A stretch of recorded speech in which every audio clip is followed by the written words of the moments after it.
Tara guys, buksan natin tong in-order ko sa Shopee. Ayan nga.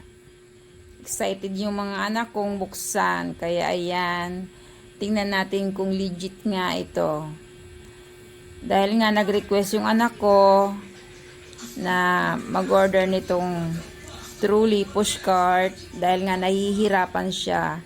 Actually guys, dito sa amin malayong iniigiban. Kaya nga itong anak ko, sabi niya, mag-order daw ako ng truly para hindi na siya mahirapan.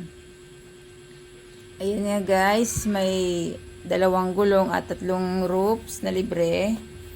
Ising-isi lang siyang ikabit guys. Kahit bata, kayang-kaya itong ikabit oh. Napaka-easy niya. Nung nakita ko to guys, hindi na sayang talaga. Legit talaga. Napakatibay niya. Kayang-kaya nito guys ang 150 kilograms kung ano man ang ilalagay nyo dito. Pwedeng bigas, semento, or tubig na mineral. Napaka-easy niya, di ba? O, kita nyo? Yung anak ko lang nagkabit niyan.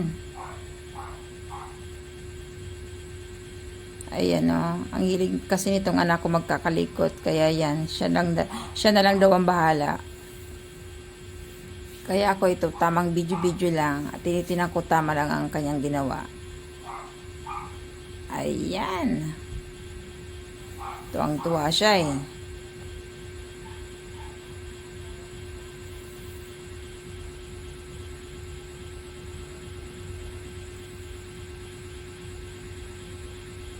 Yan, sa kabila naman.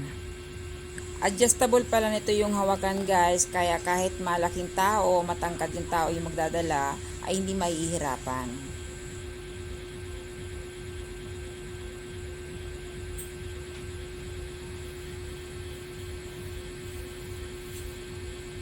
Napakamura lang nito guys. Thank you for watching guys. Just follow me and subscribe. Thank you.